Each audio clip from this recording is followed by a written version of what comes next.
All right, so I'm Dr. Runne. We're here in Oak Ridge. We're going to be talking about relationships and your health. I'm going to point people to the board. Just if you would like the whole series, this is our 8th in the series, our 8th class. You can email or text your name.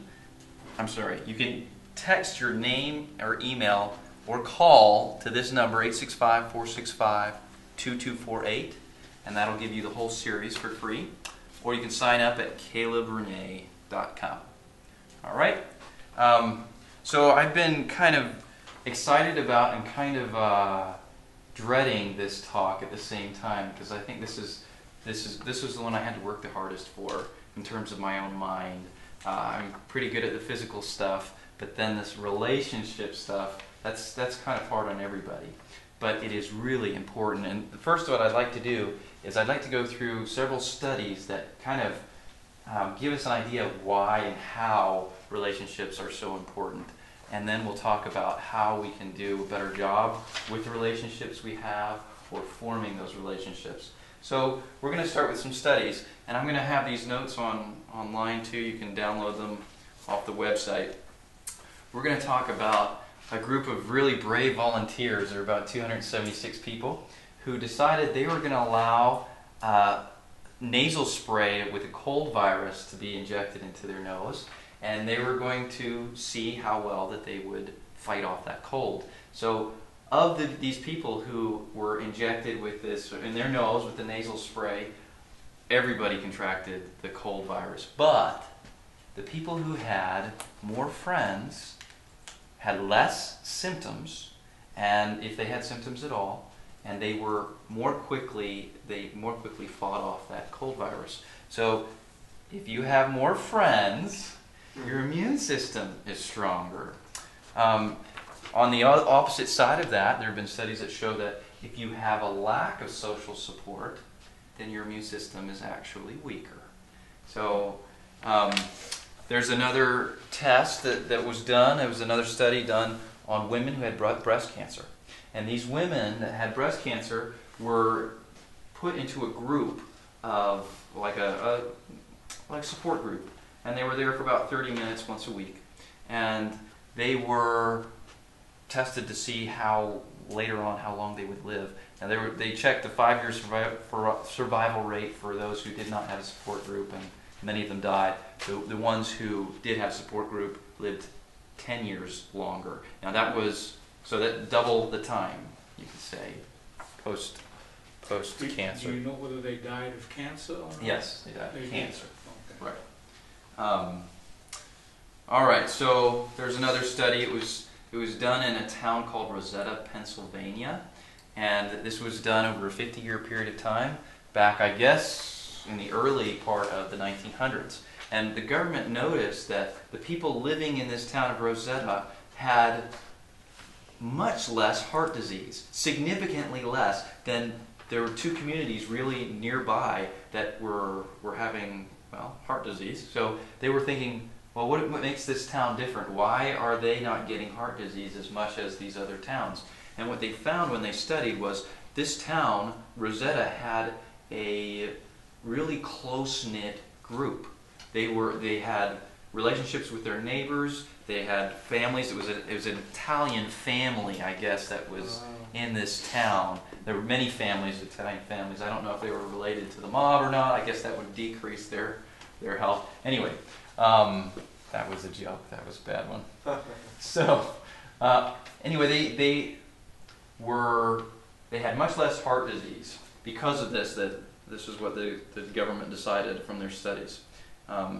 There's studies showing that if you have loneliness and a lack of emotional support, that will increase your chances by 3-fold of getting heart disease. And social isolation increases your mortality from all causes by 3 to 5 times. In this book. Now I'm going to tell you, I got a lot of this information. I want to give credit where it's due. Creation Health Discovery book. This book it's less than $10 if you wanted to look for it and get it. It talks a lot about the stuff we've talked about like our last topic, I used that as well, the topic on rest. They like to use 500%. Increases your causes of death by 500%, all causes. So cancer, heart disease, accidents, whatever. All right. Now, there have been studies that show that people who are cared for and loved heal more quickly. So it's also not about how many friends you have, it's about the quality of those relationships. So having 1,000 friends on Facebook is not the same as having like a good buddy next door. Now, they did a study on doctors and their relationships with patients. Doctors who these are surgeons, who would actually educate and encourage their patients about what was going to happen during the surgery, what was going to happen after the surgery, what they could expect. Well, the people who were given that were actually 50% less likely to need narcotics, or they needed narcotics 50% less, I should say, and their hospital stay decreased by almost 3 days. All right. Now, those were the ones that were educated. Those who were not educated, they required more narcotics, and they were in the hospital longer. Kind of makes us think we should know what's going on with us. That intercommunication between us and our doctors is important. It's important that your doctor explains things to you and that you're clear and you're understanding what's going on. That's going to affect your outcomes of whatever's going on, with whatever illness or surgery or whatnot. There was a study done in Guatemala on doulas. Have you all ever heard of doulas? No? Doulas are women who are supportive for pregnant women. So they're not necessarily like a midwife, more like someone to hold your hand and encourage you and be there. That's something that's common in other countries, and it's becoming more common here in the United States as well. So this was done in Guatemala. They found that women who had a doula their labors were shorter, significantly. The women without doulas, their labor lasted on average 19.3 hours, and those that had doulas, it was 8.7 hours. That's significant. And they had never met these doulas before, so it was just somebody in the hospital with them that was holding their hand and being supportive. Now, there have been studies showing, I'm just kind of going through these studies that have shown that people live longer and they have a stronger immune system and less depression and less loneliness if they're married. So, that's great. If we could be married and we're having happy marriages, that's going to increase our longevity. Children are healthier when they've got a good family support network or church or school that's supportive. They're less likely to participate in dangerous activities like drinking and driving or doing drugs, things like that. All right. There was a Harvard. This is the name of the test or the study. It was called Harvard Mastery of Stress Study. They asked the Harvard students how they would describe the relationship with their mother and father. Okay, so with both parents, if they answered, or there were two questions. Would you consider it to be very close, warm, and friendly, or the second option, tolerant, strained, or cold? So, of the people who answered tolerant, strained, or cold, now these were college students at Harvard. By the time they reached their midlife, 100% had been diagnosed with some disease. 100%. Now, only 47% were diagnosed with disease in midlife if they had answered that their parents were warm and friendly and very close. Now, that was both parents. If it was one parent that was warm and friendly, then it was like around 75%. So it was somewhere in the middle there.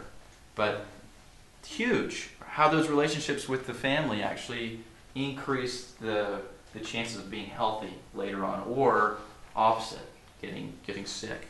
Let's talk about babies. Babies born in hospitals who were touched, according to one study, they stayed in the hospital 6 days less than babies who were not touched. And there are other studies about that, and I I wasn't able to find the one I was looking for, but there were babies that were dying of what's called sudden infant death syndrome, SIDS. And what was happening in many of the cases where the babies were just left. They were born, they were put in their little cart and just left there. Nobody came to touch them. So we need that touch. That is part of relationship and health.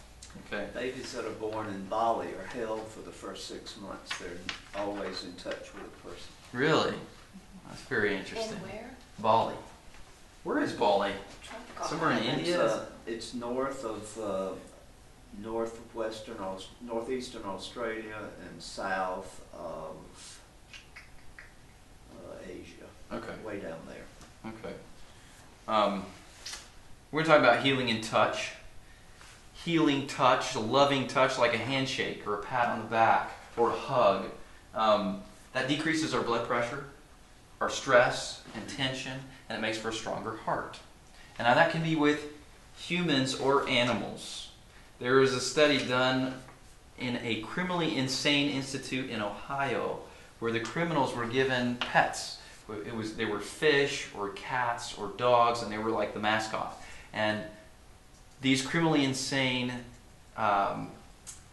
people, whether they were murderers, rapists, or they had done some other violent crime, they were no longer fighting. And they were no longer trying to commit suicide. It decreased enormously just because they had some pet that they could touch and love.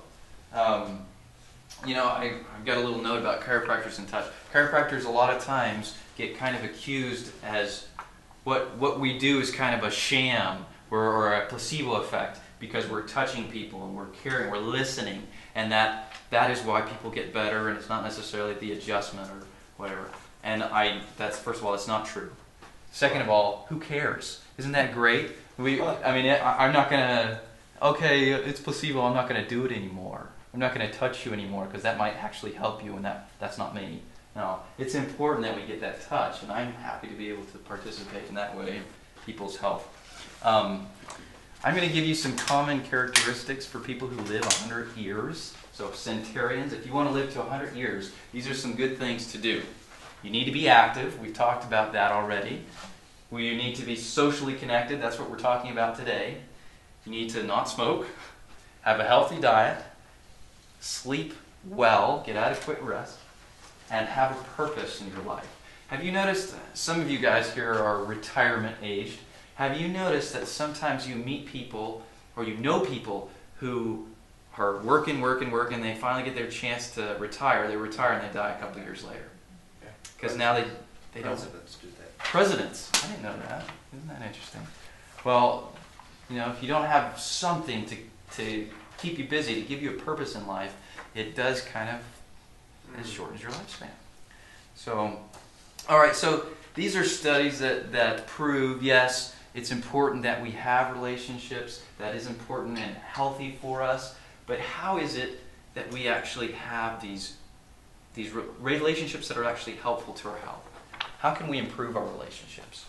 I'm going to read a quote by a doctor. His name is Dr. Dean Ornish. I don't know if any of you have heard of him. He's pretty famous for helping people reverse heart disease. So this is his quote.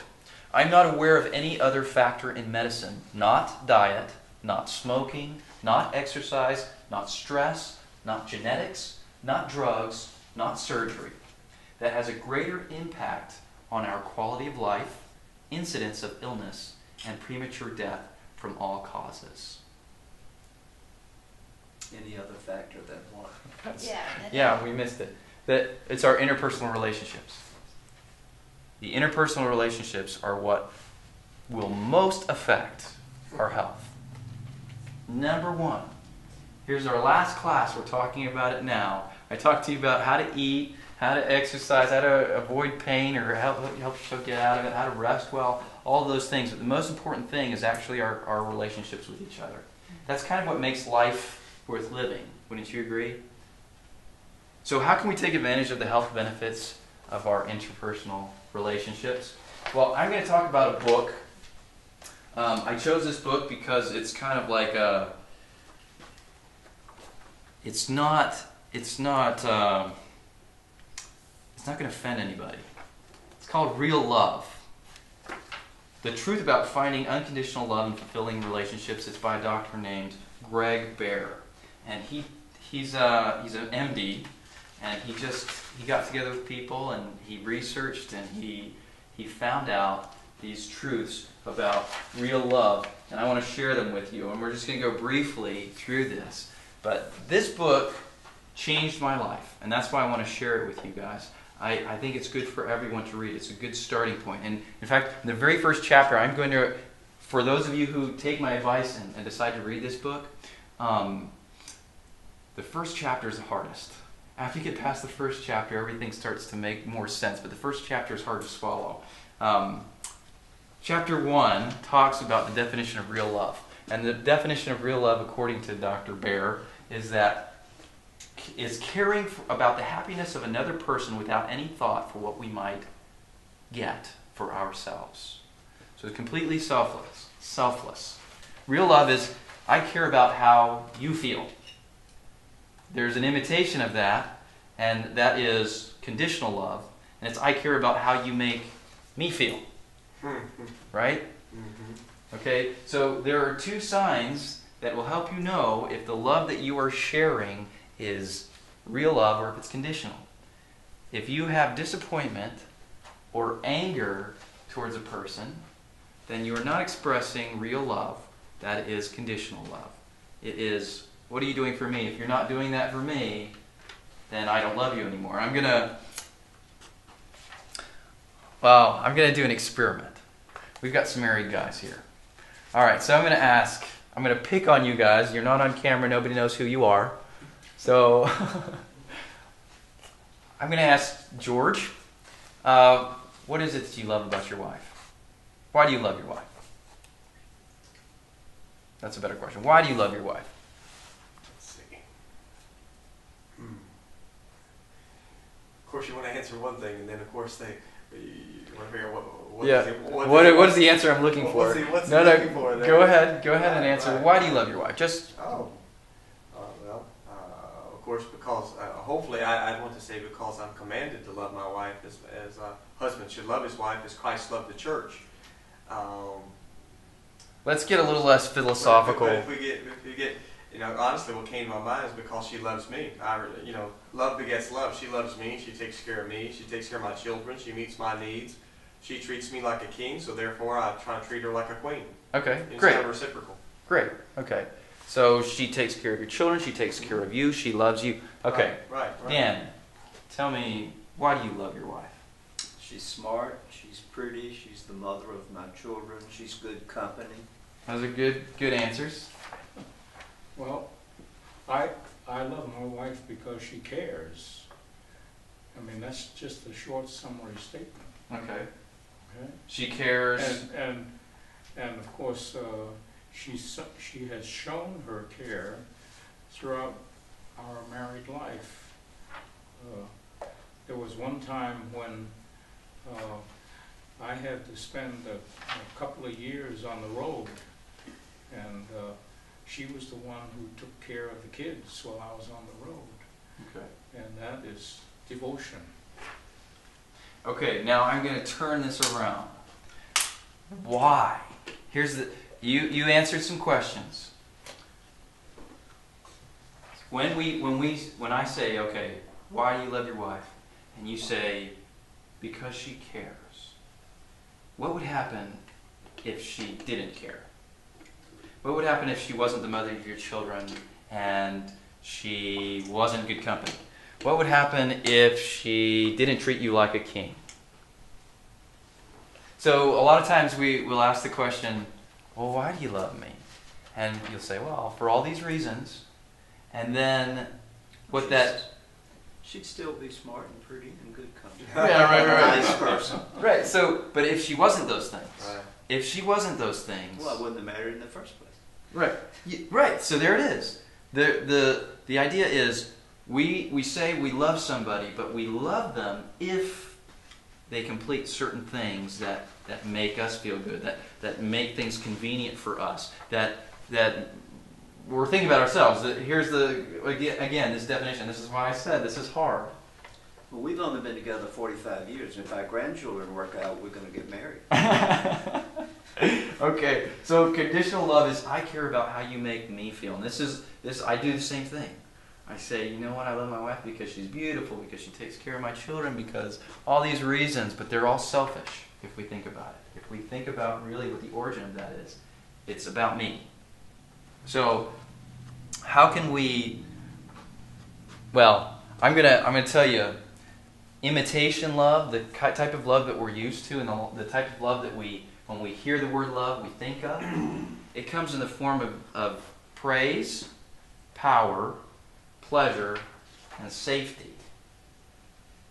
And the thing about those things is they feel good, and we want them, and we try and get them as best as we can, but they're kind of like a drug. You know, drugs are addictive, and they have this effect where at first they have this pretty strong effect on us, but as time passes, we actually need more and more because we build a resistance to that drug. The same thing is true with these imitation forms of love, is we look harder and harder for these forms of love, but they have less of an effect, and we need more to feel like we're satisfied. So what will happen is we'll have these behaviors of trying to get this imitation love as best as we can, like we need it like a drug. We start jonesing for it when we don't get enough. And once we got it, we try and hold on to it, so we try to protect it. And these are those getting behaviors. They're lying, attacking, acting like a victim, running away, and clinging.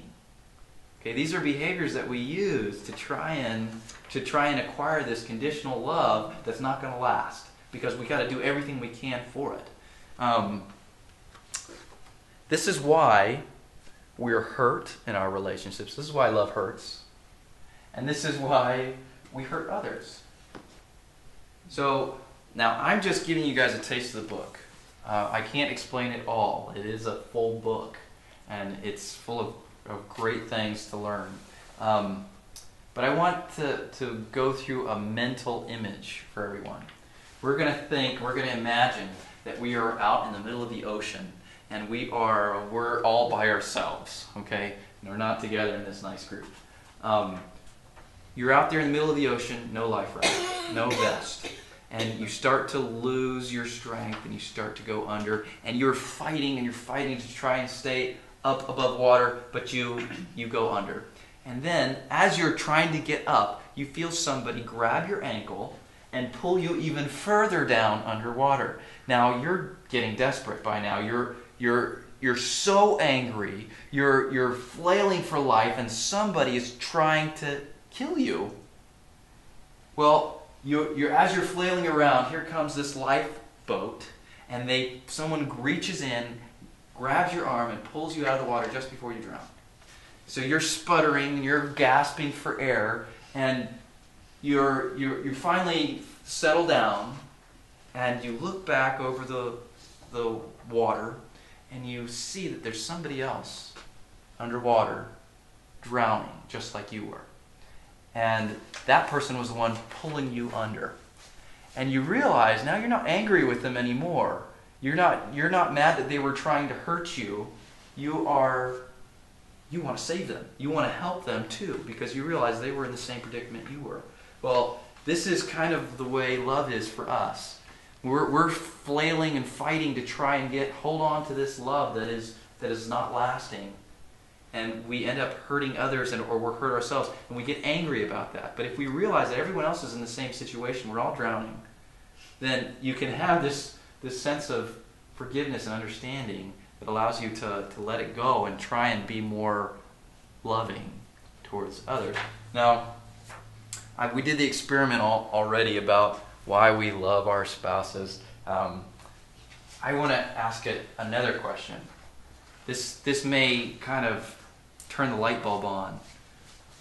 Why do we love babies?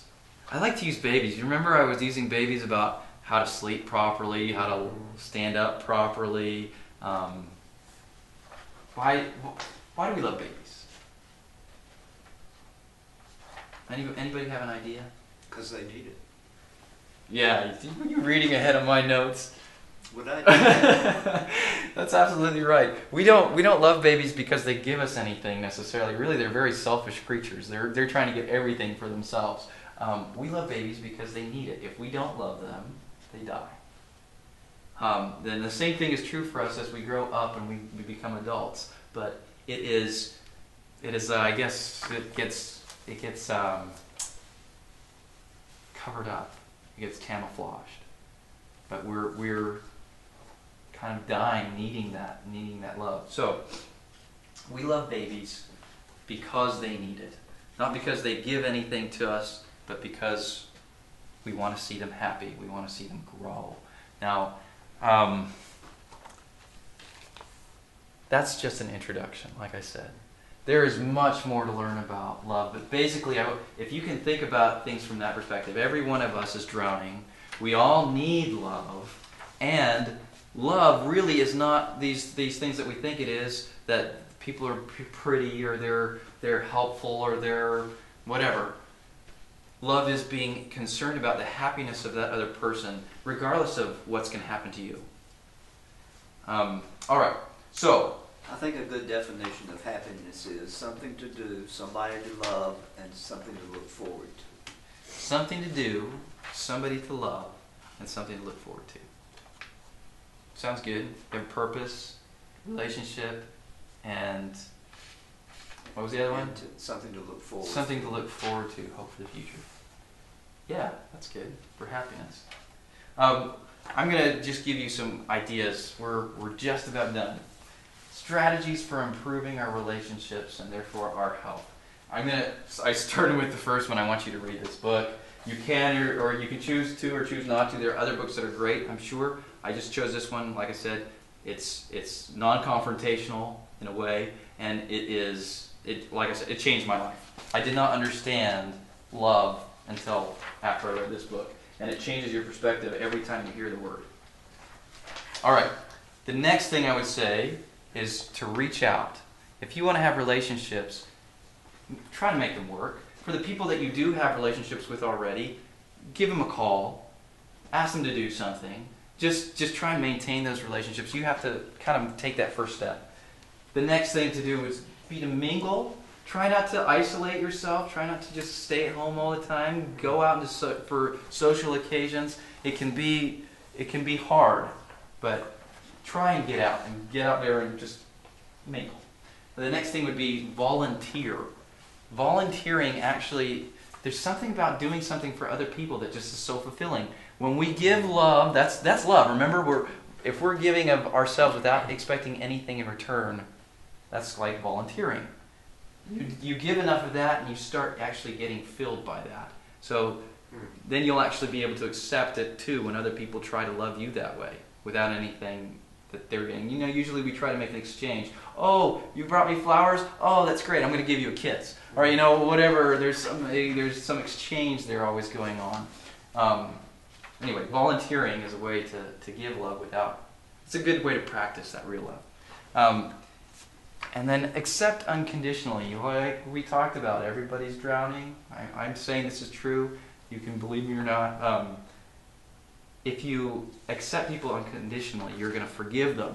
You know, one of the hardest things on our health is when we hold on to, he did that to me, or she said that, or, you know, we don't forgive. We hold on to these hurts, and that will bring our health down so fast. So, forgive. Let it go. Let it go. And then lastly, we were talking about the power of touch, of loving touch. You know, there's a certain amount of hugs to be maintained, and there's a certain amount of hugs that are a minimum. But supposedly, I'm going to tell you there's 8, if you can get 8 hugs a day, you're going to thrive. All right? You're going to thrive. So that's what I'm going to say. Try and get 8 hugs a day. All right? Wow.